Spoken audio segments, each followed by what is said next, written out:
Ahora continuamos con nuestra siguiente ponencia, monitoreo hemodinámico y multinodal en pacientes con COVID-19 a cargo del doctor Paul Cobos Villavicencio.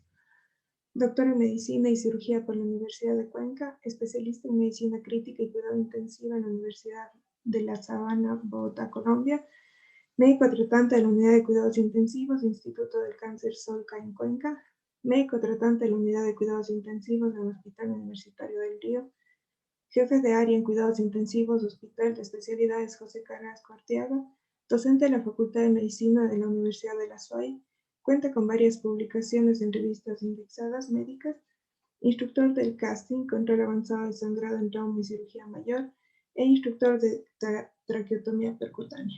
Buenas noches, doctor. Bienvenido. Le dejamos para que continúe.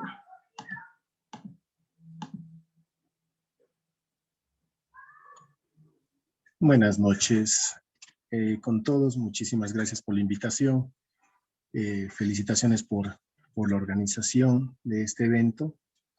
Y pues gracias por el espacio para poder compartir algunos de las experiencias o de lo que estamos manejando actualmente. No sé si me permiten compartir la pantalla. Claro, doctor. Sí está habilitada. Sí le puede está habilitado para compartir.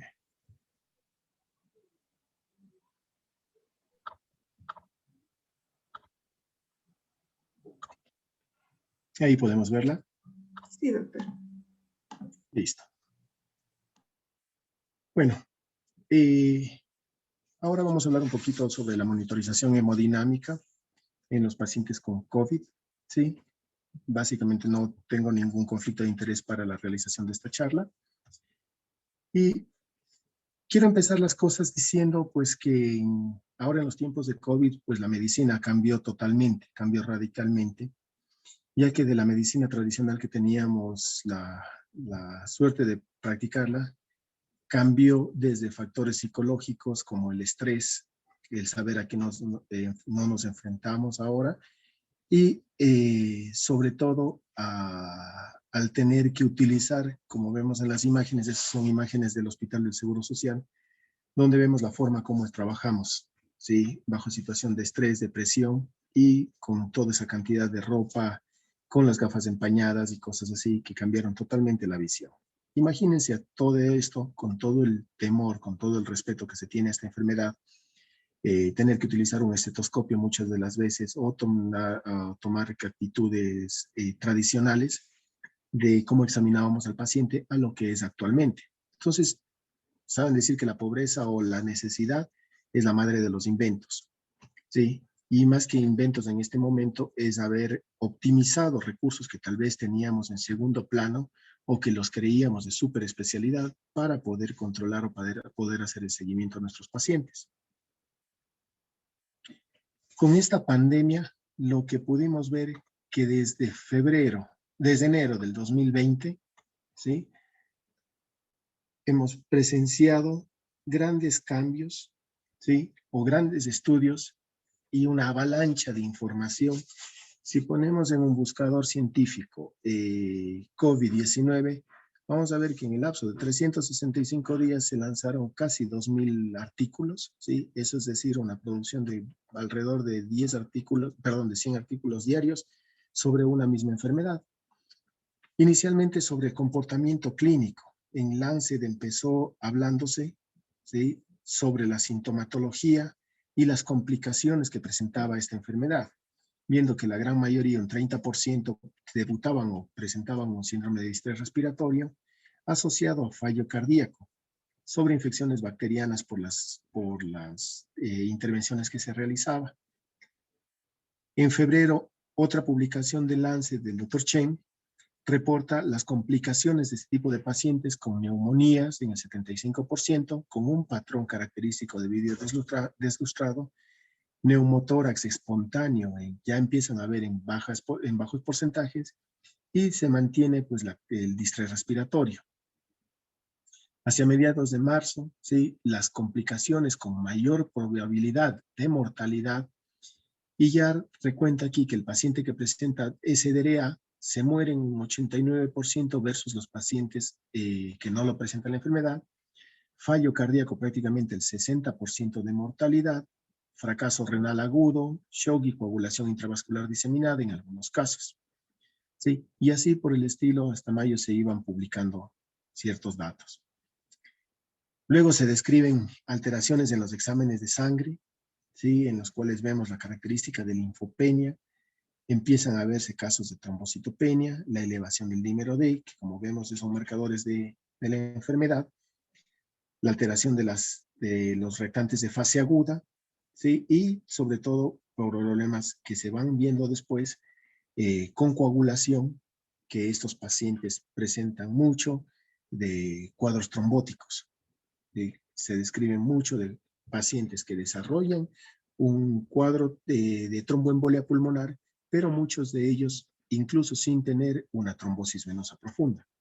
Entonces, la evolución de esta enfermedad pues, nos ha cambiado totalmente el paradigma de todo el paciente con patologías distintas.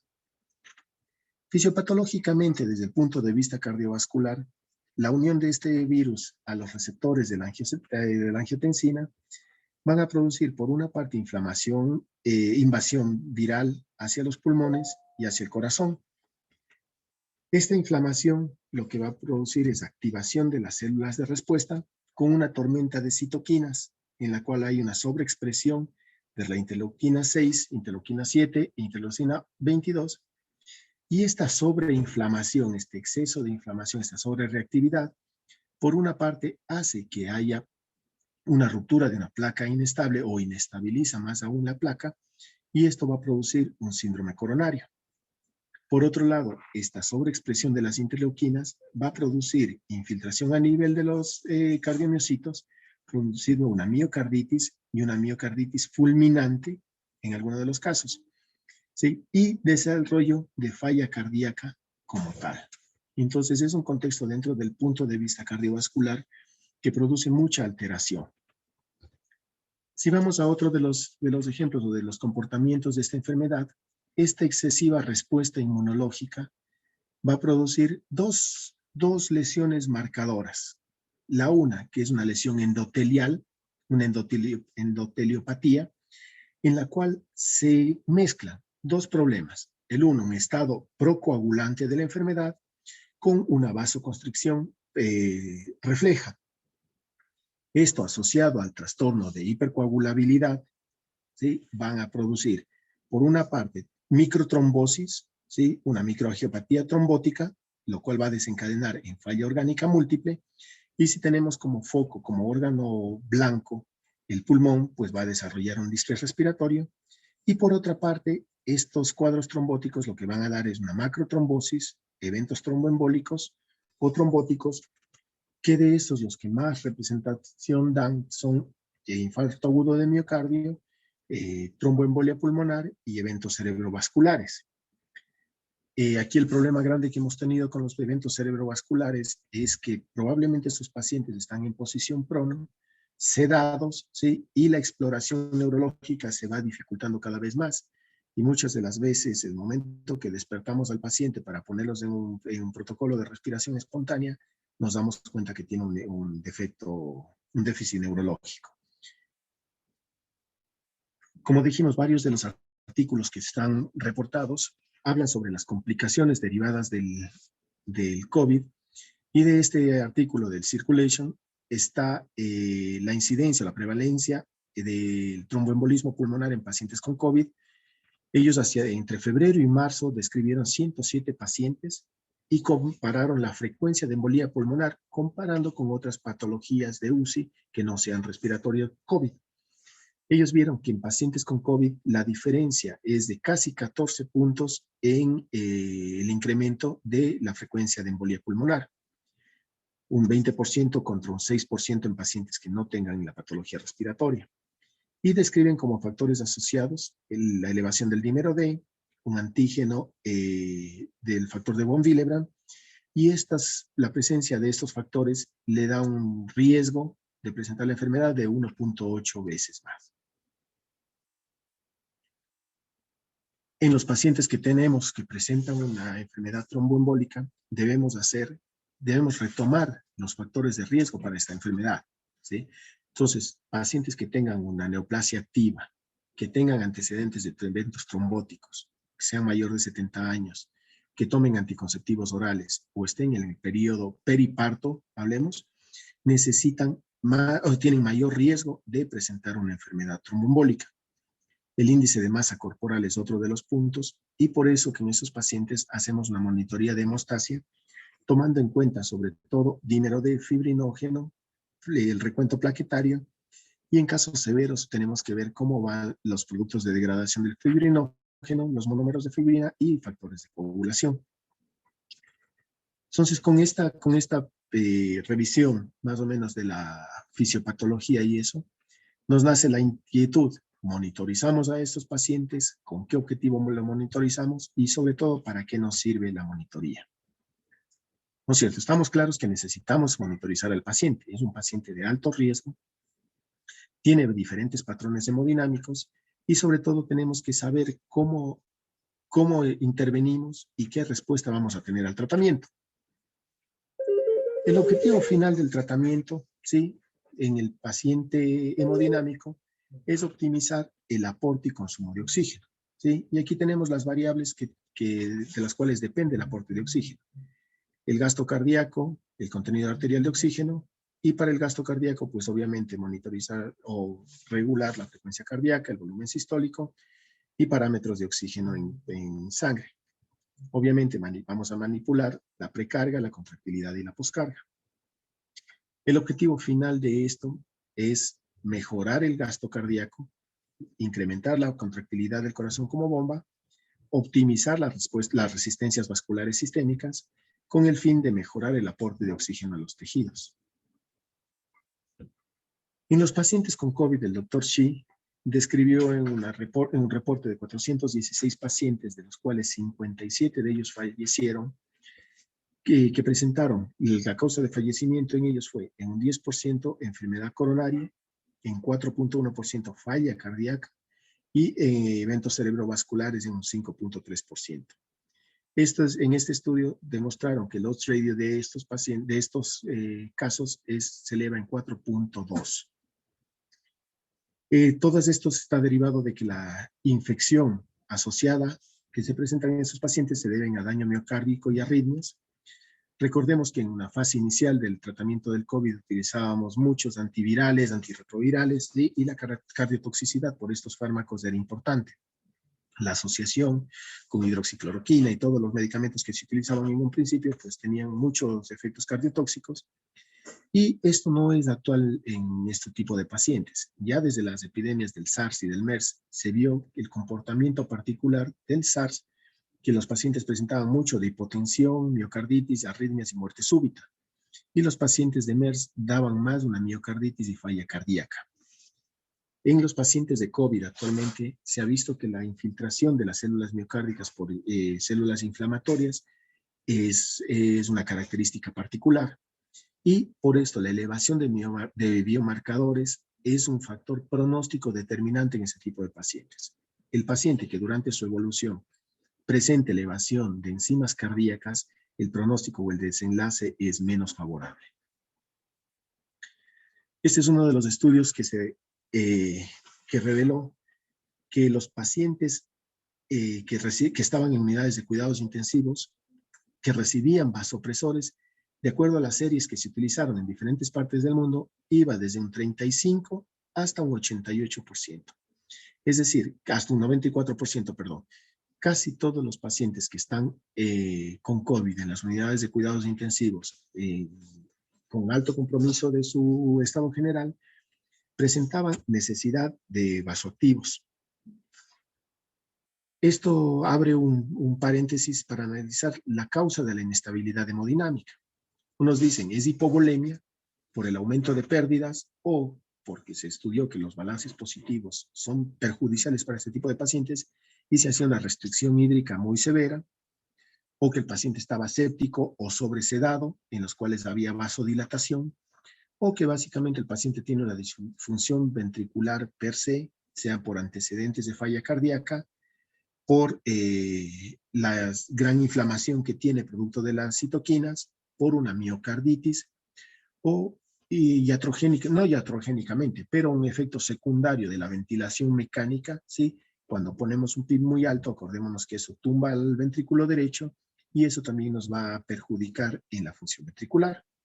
Entonces, por cualquiera de estas causas que se estudiaban como causa original de esta inestabilidad hemodinámica, prácticamente el 94% de los pacientes en algunas series necesitan vasopresor durante algún momento de su estancia.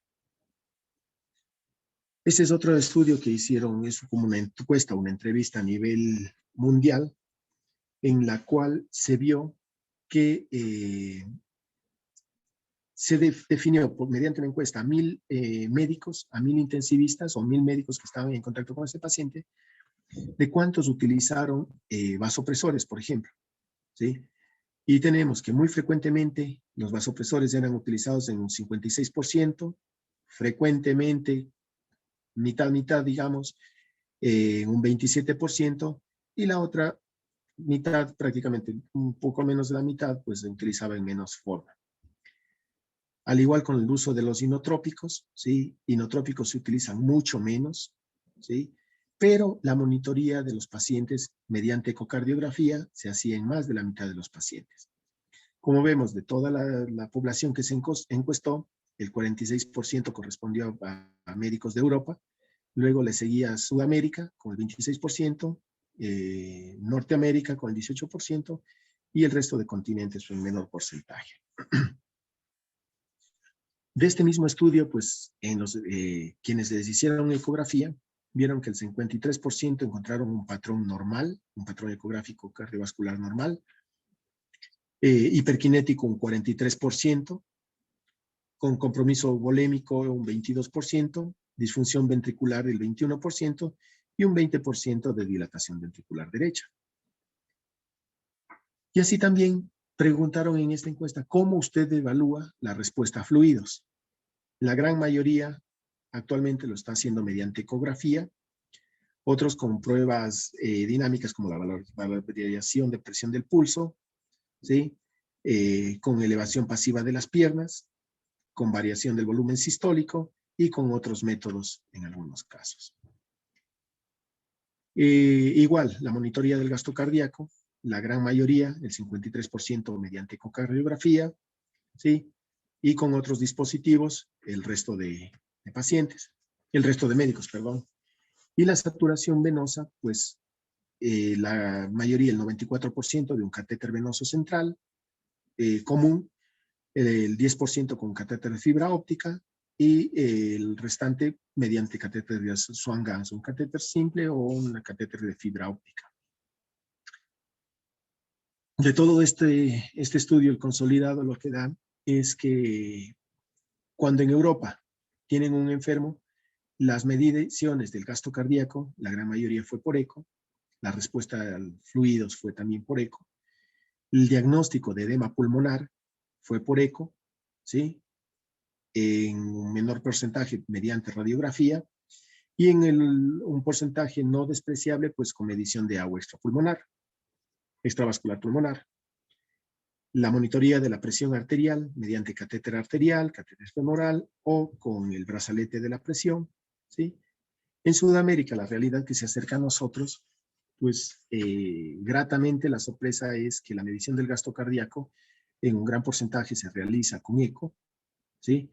E igual que el diagnóstico de edema agudo de pulmón, la respuesta a los líquidos y la monitorización invasiva con catéter radial en un gran porcentaje. Es decir, dentro de todas las cosas no estamos haciendo tan mal las intervenciones. Todos los estudios que se han reportado enfocados a injuria cardíaca, ¿sí? Han demostrado que la mortalidad de estos pacientes, la mortalidad de los pacientes se dispara hasta 4 veces más, ¿sí? Pacientes que tienen COVID, que están en cuidados intensivos, que tienen una tormenta de citoquinas y que desarrollan o se documenta una miocarditis fulminante, esos pacientes tienen un peor pronóstico. En términos generales, se cuadruplica el riesgo de mortalidad. Y en estas guías que fueron publicadas recientemente de la campaña Sobreviviendo a la Sepsis para el manejo de los pacientes con enfermedad por COVID-19, vemos que en las series tanto de Juan, de San y de Zhou, ¿sí? Vemos que la lesión cardíaca no es despreciable. Los pacientes que tenemos, recordemos que del porcentaje de los pacientes que ingresan a cuidados intensivos, que un 20%, casi una cuarta parte de los pacientes pueden desarrollar una falla cardíaca, nos va a dar problemas en el desenlace de esos pacientes y de ahí viene derivada la mortalidad muy alta. Ahora, ¿cómo monitorizamos el estado de volumen intravascular? Esto siempre es un desafío, se ha convertido en un desafío, porque tenemos escuelas en las que son muy generosos con los líquidos, otras escuelas que son muy restrictivos con los líquidos, pero el encontrar un equilibrio en eso, yo creo que está el punto desafiante de esta. El objetivo de todo esto, ¿sí?, es administrar líquidos, mantener parámetros hemodinámicos con el fin de mantener una perfusión. De esto derivamos que tenemos parámetros para medir macrocirculatorios, ¿sí?, como la presión arterial, la frecuencia cardíaca, medir una PVC, una diuresis, que no son muy fidedignos, pero en estos pacientes pues vamos a tener alguna respuesta. Otra de las formas para medir es con la presión venosa central, la presión de oclusión de la arteria pulmonar, ¿sí?, que por ahí van a haber cuestionamientos sobre esto, ¿sí? Para nada las medidas estáticas por sí solas son las mejores marcadores del estado de volemia del paciente, pero están dentro de un contexto de valoración. El gasto urinario, me acuerdo que en algún momento nos decían que la sonda vesical es el Swan-Ganz de los pobres. Esto nos indica cómo está la perfusión a nivel explánica y eso nos va a ayudar muchísimo en la monitorización de esto. Y parámetros microcirculatorios, que a la final es la perfusión, en donde tenemos que valorar saturación venosa de oxígeno, el aporte de oxígeno y relacionarlo con el gasto cardíaco y la perfusión tisular. Actualmente estamos orientados más al uso o a emplear parámetros dinámicos, ¿sí? Vamos a utilizar como objetivo en pacientes tanto quirúrgicos como clínicos para ver o valorar la necesidad de líquidos. El análisis del contorno de la presión arterial es otro de los marcadores de monitorización del estado hemodinámico del paciente. Y tenemos análisis del contorno de la presión, donde vamos a ver variabilidad de presión de pulso, variabilidad del volumen sistólico o variabilidad de la presión sistólica. Yéndonos un poco más avanzados con el ultrasonido, medición de la vena cava, ¿sí?, donde vamos a ver los cambios en el ciclo respiratorio, y la ecocardiografía. Para irnos a esto de la medición de la precarga y del volumen sistólico, debemos tener en cuenta, ¿sí?, que la precarga ventricular va a ser un factor marcador para definir si un paciente es un respondedor o no respondedor a una carga de volumen. Cuando tenemos un corazón normal, un corazón sano, no vamos a tener problema, porque si damos un volumen adecuado, ¿sí?, si administramos un volumen de líquido, vamos a tener una respuesta adecuada en la mejoría del volumen sistólico. Por ende, una mejoría en el gasto cardíaco. Pero cuando este paciente tiene una precarga adecuada, ¿sí?, si le ponemos más líquidos a este paciente en este punto de la curva, ¿sí?, la respuesta del volumen sistólico prácticamente no se va a ver alterada. Y este paciente es el que va posteriormente a desencadenar una sobrecarga y todas las complicaciones de una sobrecarga de líquido. Este es un acápite muy interesante. La administración de líquido puede incrementar el volumen sistólico solo si ambos ventrículos son respondedores al volumen, ¿sí? Es decir, si es que tenemos un pulmón respondedor a volumen, quiere decir que va a ser respondedor a la precarga de ambos ventrículos. El administrar una precarga va a mejorar el gasto cardíaco per se. Esto en un corazón normal, obviamente, ¿sí? En el punto de un corazón normal, le cargamos de volumen y va a respondernos con el volumen sistólico. Vamos a mejorar la precarga, va a mejorar el volumen sistólico. Pero ¿qué pasa en el paciente con un corazón afectado? ¿Sí? Probablemente en este paciente la misma carga de volumen no la va a manejar y va a hacer claudicar a ese ventrículo que probablemente ya está agotado. Y esto es lo que hacemos cuando aumentamos una precarga en el ventrículo, ¿sí? Los pacientes que son respondedores a precarga, como vemos cuando medimos una variabilidad del volumen sistólico, ¿sí? Cuando tenemos una diferencia muy importante, nos va a indicar que esta diferencia, que sea mayor del 13%, nos va a indicar que probablemente este paciente sea un respondedor a la precarga. Pero ¿qué pasa en el paciente que tiene una falla cardíaca o que es un no respondedor a precarga? Si nosotros damos una carga de volumen, o si es que no tenemos variabilidad en el volumen sistólico, ¿sí? Esto no nos va a indicar, esta diferencia va a ser menor al 12%, y eso nos va a indicar que no va a ser un paciente que responda a volumen, sino más bien un paciente que probablemente necesite optimizar el trabajo ventricular. Este es otro de los ejemplos de cómo funciona la variabilidad de la presión del pulso, ¿sí? O la diferencia de pico, de la presión del pulso, ¿sí? En la cual tenemos la fórmula de la presión pico máxima o la presión menos la presión mínima para la diferencial de las presiones. Para esto, para medir este cuadro, necesitamos obviamente de un paciente que tenga un catéter arterial para poder medir en la línea arterial la variabilidad. Y otro de los parámetros, ¿cómo se explica esto? De acuerdo al estudio de T-Volt, ya tiene algunos años, pero nos explica que la gran mayoría de los pacientes que tienen una diferencia de presión de pulso mayor a 13 son los pacientes que van a responder, ¿sí? En cambio, quienes tienen menor de 13 son pacientes catalogados como no respondedores. Por más que a estos pacientes le demos una carga de cristaloides, lo único que vamos a tener son complicaciones derivadas de la sobrecarga. Y yéndonos al punto de la medición de las presiones estáticas o de los parámetros estáticos versus un parámetro dinámico, podemos ver que la sensibilidad y la especificidad de la PVC o de la presión en cuña, ¿sí? Están por debajo de un 50%. Cuando hablamos de la sensibilidad y especificidad de una variabilidad de la presión del pulso, estamos hablando que está bordeando el 90%. Entonces, comparando un parámetro dinámico de medición con un parámetro estático, ¿sí? Vemos la diferencia, la ventaja de estos últimos tipos de medidas. Y otro de los puntos que se pueden medir es la medición del diámetro de la vena cava inferior, en la cual hacemos una fórmula similar del diámetro máximo menos del diámetro mínimo, dividido para la diferencial de las presiones, o de los diámetros, perdón, y eso nos va a dar un parámetro de estándar para el manejo del estado volémico del paciente. Actualmente, en el hospital donde trabajamos, estas diapositivas que van a ver a continuación son cortesía del doctor Wilson López, que es un colega intensivista que maneja muy bien la parte de ecocardiografía. Y en este tipo de pacientes pues, se ha planteado el enfoque del paciente en shock, ¿sí?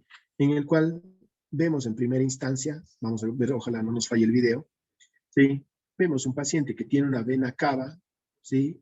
Normal, una vena cava delgadita, ¿sí? Si tenemos este paciente, se hace una elevación pasiva de las piernas y medimos. Si este punto de corte es menor a 12, es un paciente que va a necesitar vasopresores. Si es que esto es mayor a 12, ponemos una carga de fluidos, un reto de fluidos. Cuando tenemos este patrón, perdón, el patrón pulmonar con líneas A, tenemos este comportamiento. Cuando tenemos un paciente en quien vemos que tenemos muchas líneas B en este pulmón, por más que la vena cava esté delgadita, vamos a ver que este paciente lo vamos a llevar directamente a vasopresores, a una terapia con vasopresores. No tenemos que sobrecargar a este paciente. Por otra parte, cuando tenemos el paciente con una vena cava gruesa, si le podemos ver acá, no colapsable, ¿sí? Y tenemos un patrón con líneas A, hacemos una prueba de elevación pasiva de las piernas. Si es que es menor a 12, no va a ser respondedor al volumen y nos vamos al reto de vasopresores. Pero cuando tenemos una vena cava inferior gruesa, ¿sí? Una vena cava dilatada, no colapsable, y tenemos una respuesta mayor al 12% con la elevación pasiva de las piernas, ojo que este paciente o puede tener un taponamiento cardíaco, puede tener un hemotórax a tensión, puede tener una tromboembolia pulmonar, y en este paciente debemos administrar con cautela líquidos hasta que se resuelva la causa que está originando esto. Si es que este paciente nos da una vena cava gruesa y con un patrón pulmonar con líneas B, este es un paciente que tiene que ser llevado a una terapia con inotrópicos o vasopresores. ¿Sí? Esto es dentro de la parte de ecocardiografía, midiendo tanto la parte vascular como la parte pulmonar. Y derivado de esto, pues la mayoría de los pacientes en que nos ayuda esto, toda esta terapia, es a la elección de fluidos, a saber si tenemos que poner, no tenemos que poner, y qué cantidad y qué tipo de fluidos vamos a colocar. Y en eso tenemos toda una gama de soluciones. Si vamos a utilizar cristaloides, ¿sí? Recordemos que estos son soluciones con electrolitos y por ende nos van a dar problemas. Por más que nos digan que la solución satlina es isotónica, pues el comportamiento real de estas son hipotónicas. Y recordemos que cuando pasamos una carga de volumen a este tipo de pacientes, ese volumen que administramos de cristaloides isotónicos se va a mantener por lapsos cortos de tiempo en el lecho intravascular y luego esto se va al intersticio, ¿sí? Y ya tenemos un volumen inefectivo. Otro de los líquidos que tenemos son las soluciones balanceadas, que esas son las de elección, ¿sí? Tienen composiciones de electrolitos que simulan el plasma, adicionados a un buffer que funciona el lactato. Tiene menor incidencia de acidosis metabólica en comparación con la solución salina. Entonces es como actualmente el de elección, es el más cercano a lo fisiológico y pues nos da menos problemas que el resto. Evitar las dextrosas por los problemas de hiperglicemia y evitar la solución salina al máximo por los problemas que nos da de acidosis hiperclorémica. Dentro de los líquidos tenemos pros y contras de cada uno, ¿sí? Acordémonos de los coloides derivados del plasma, la albúmina, el hidroxiestil starch y las gelatinas, que este tipo de líquidos, si bien necesitamos un menor volumen, obviamente hay menor formación de edema, menor fuga capilar y menor daño al glicocálix, nos ayuda a expandir el volumen. Pero por otro lado, se ha visto, sobre todo en albúmina, en hidroxietil starch, en la terapia GES, se ha visto que incide mucho en la aparición de falla renal y de coagulopatía. Así que tenemos que utilizarlos con cautela por todo esto. La albúmina, pues, es un derivado del suero humano. Tienen diferentes concentraciones que van desde el 5% en algunos países. Nosotros acá en el país tenemos solo albúmina al 20%. Este es un fármaco que nos ayuda mucho en redistribución hídrica, ¿sí? Por optimización de la presión oncótica intravascular, ¿sí? Este es un fármaco que utilizamos básicamente para redistribución hídrica, ¿sí? No es para repletar proteínas, no es para mejorar la albúmina sérica, sino es para redistribuir, para mejorar la presión oncótica y mantener todo ese líquido dentro del espacio intravascular, es decir, tener un volumen óptimo. Y en algunos de los casos, o en casos de que haya un tercer espacio, pues reclutar ese líquido que está en el intersticio para optimizar el volumen intravascular. ¿Cuál es la decisión para administrar líquidos? Aquí es el gran error que cometemos muchos, ¿sí? Inestabilidad hemodinámica, líquidos, ¿sí? Hipoperfusión periférica, líquidos, ¿sí? Tenemos que tener pautas, como vimos anteriormente, llenarnos de razones y saber que ese paciente va a ser un respondedor a volumen antes de ponerle una carga de volumen, ¿sí? Y obviamente tener que vigilarle para no caer en una sobrecarga hídrica, porque los efectos deleterios de estos probablemente son peores. Este es un consenso del monitoreo hemodinámico, en el cual, como habíamos visto hace un momento, pues hablando del gasto cardíaco, ¿sí? Tenemos objetivos macrocirculatorios, que son la frecuencia cardíaca, la presión de las resistencias arteriales periféricas y pulmonares, la presión de la arteria pulmonar, la presión de oclusión de la arteria pulmonar y los volúmenes de fin de diástole. Y objetivos microcirculatorios que vamos a ver con la medición del CO2, la saturación venosa, el lactato, el estado mental, la diuresis y la perfusión cutánea, ¿sí? La intervención o cómo vamos a manejar el paciente de acuerdo al gasto cardíaco. Si tenemos un paciente que tenemos un gasto cardíaco disminuido, ¿sí? Nos vamos a observar o nos vamos a analizar la saturación venosa de oxígeno. Si es que estamos con una saturación venosa alta, ¿sí? Es decir, tenemos un bajo consumo de oxígeno, debemos analizar o enfrentarnos al paciente si es que está sobresedado, si es que está hipotérmico, perdón, ¿sí? Y por otro lado, si tenemos una saturación venosa baja, ¿sí? Nos orientamos hacia un síndrome de bajo gasto cardíaco. Es decir, o el paciente es hipovolémico, o el paciente tiene una falla cardíaca, o tiene una embolia pulmonar.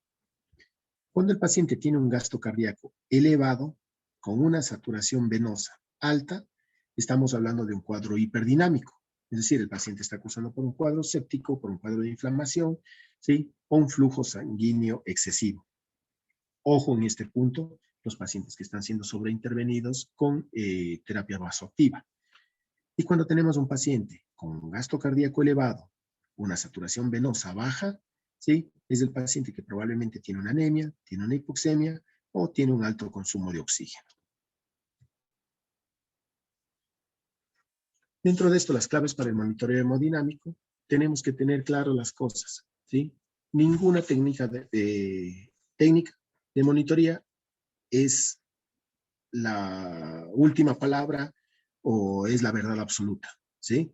Siempre tenemos que ver el contexto, tanto clínico como paraclínico del paciente, ¿sí? Y las otras técnicas, háblese de monitoreos invasivos, monitoreos mínimamente invasivos, monitoreos con ecocardiografía, lo que quieran, ¿sí? Son datos que se tienen que llevar al contexto del paciente.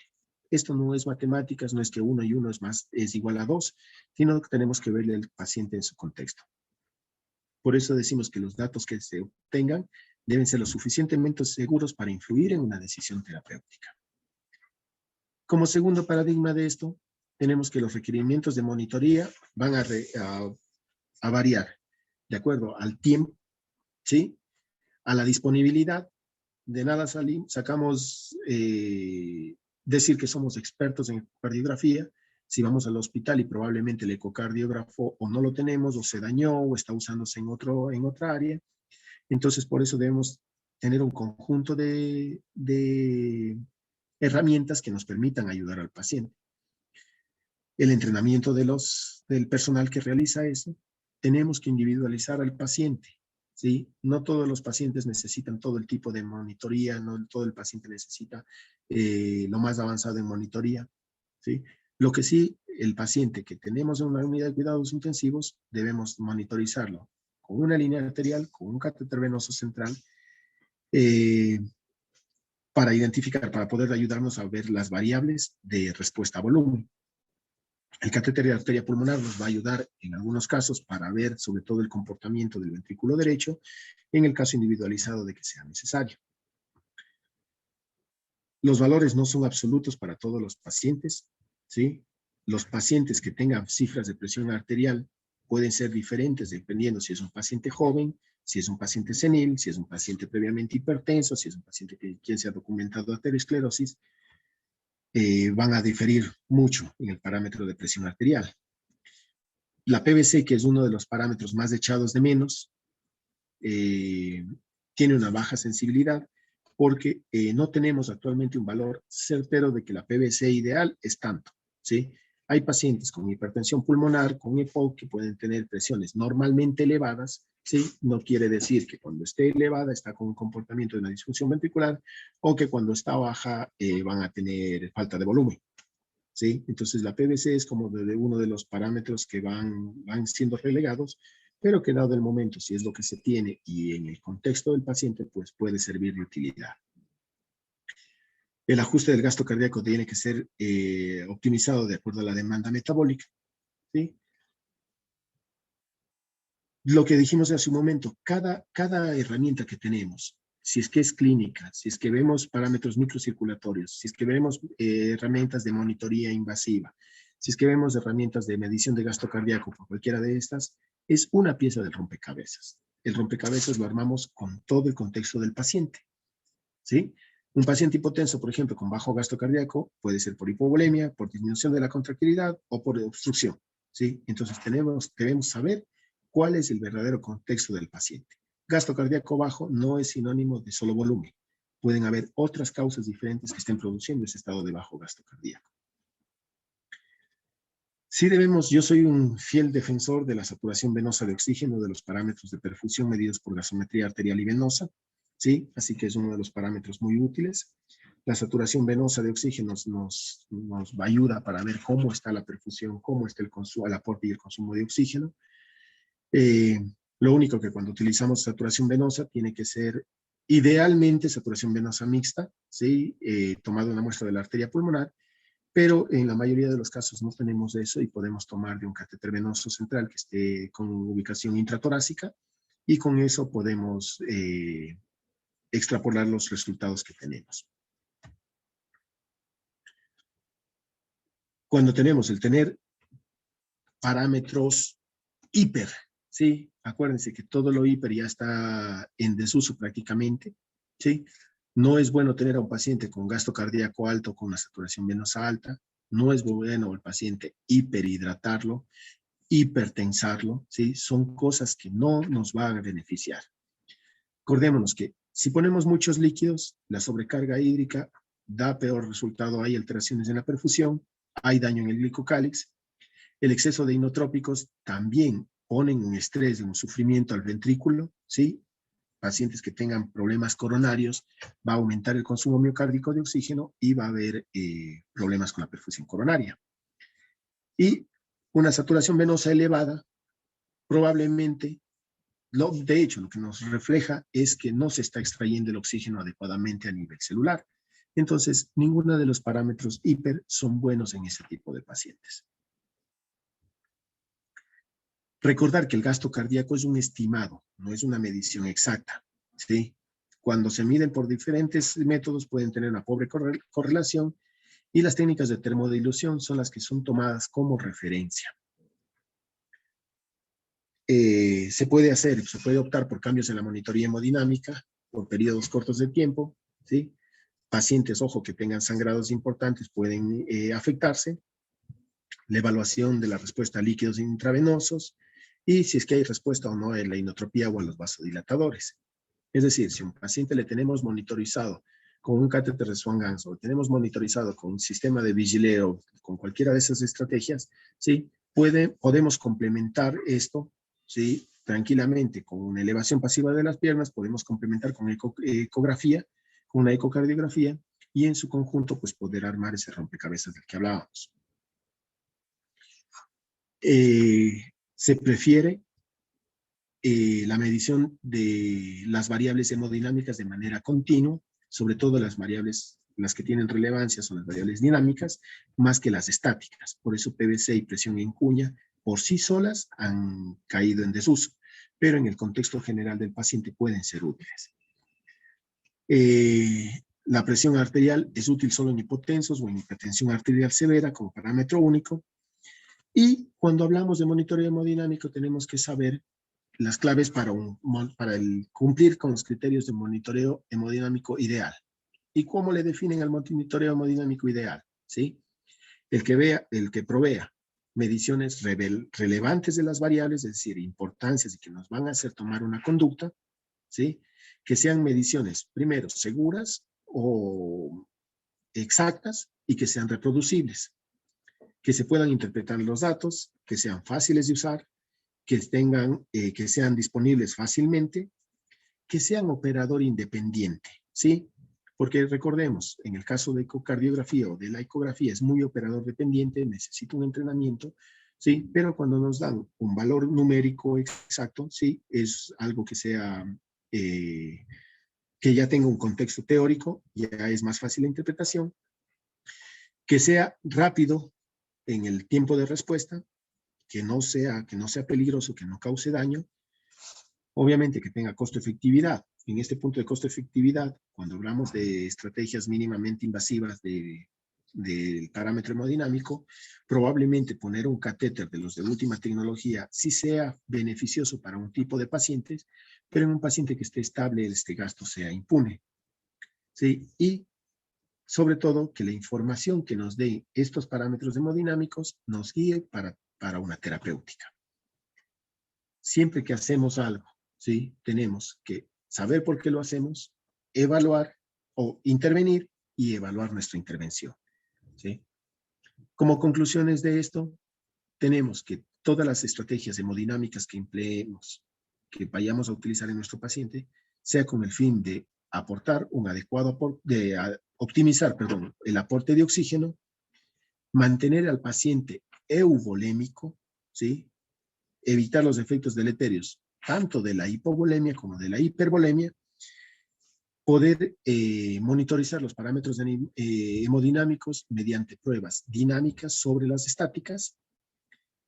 Siempre en el paciente crítico, las estrategias restrictivas son mejor que las liberales, hablando de restrictivas en todo ámbito, restrictivo en líquidos, restrictivo en transfusiones, restrictivos en metas que se tengan que cumplir, lo que habíamos dicho de que ninguna de las terapias hiper está actualmente evidenciada, entonces siempre es mejor ser restrictivo a ser liberal en esto.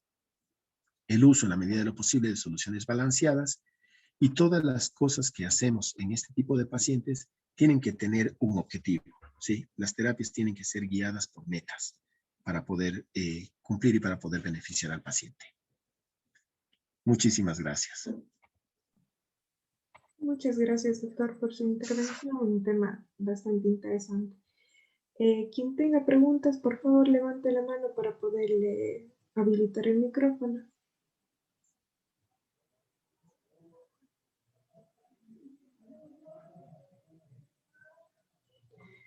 No, creo que no tenemos más